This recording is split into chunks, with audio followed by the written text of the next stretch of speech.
আজকে কি বানাবে? আজকে ইটা মাছের গ্রেভি করব। আচ্ছা, প্রথমে দিলে হলুদ।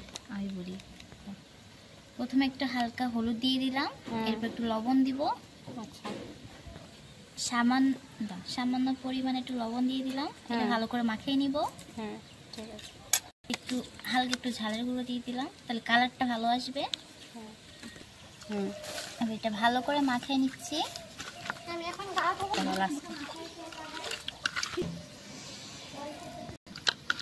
এখন দেখছি এটা ভালো করে মাখানো হয়ে গেছে।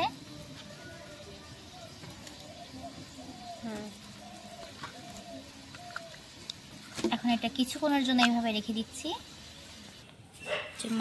মাছের জন্য আগে থেকে বেটে রাখা মশলা এখানে আছে পেঁয়াজ বাটা, জিরে বাটা, রসুন বাটা, আদা বাটা আর এই যে ঝাল বাটা।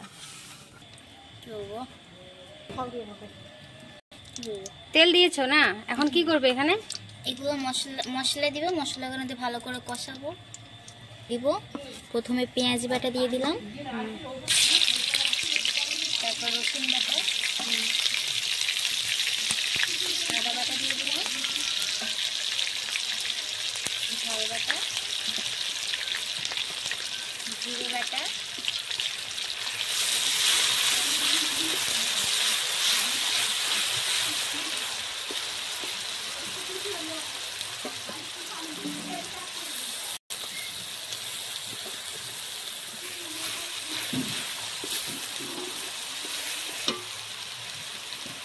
এর মধ্যে দিব হলুদের গুঁড়ো,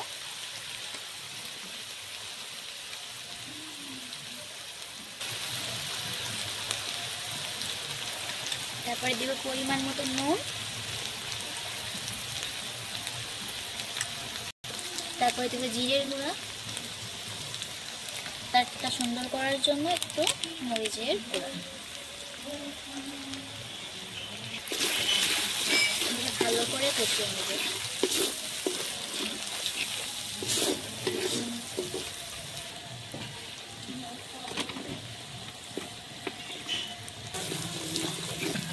এটা এখন কষানো হয়ে গেছে, এবারে এক এক করে এর মধ্যে মাছ দিয়ে দিব।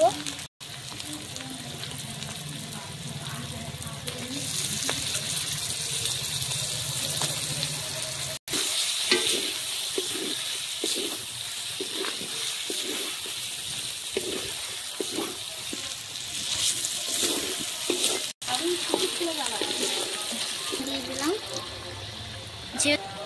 যেহেতু এটা ইটা মাছ, এটাকে কোনো ভাজা লাগে না, এটাতে কাঁচাই রান্না করা যায়।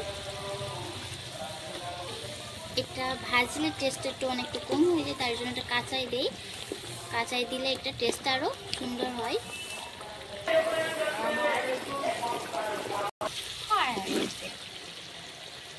দেখতেই পাচ্ছ এটা কষানো হয়ে গেছে। এখানে কি আবার জল দিবে?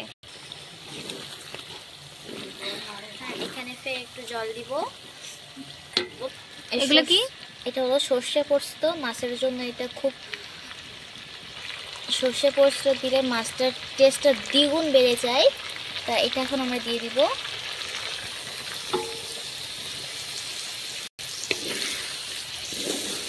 কালারটা দেখো,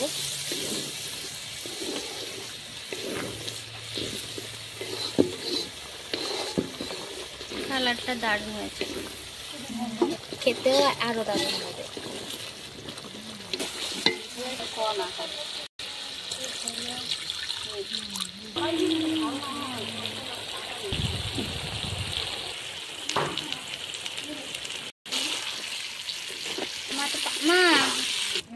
মাছটা হয়ে এসেছে, এবার ধনিয়া দিয়ে দেবো উপরে নামার আগে।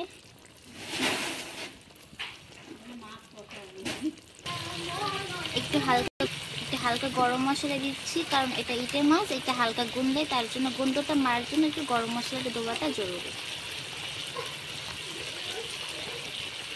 এখন হয়ে এসেছে, এটাকে আমরা এখন নামায় নিব। এখন এটা হয়ে এসেছে, এখন এটা আমরা মশলা থেকে তুলে নিব।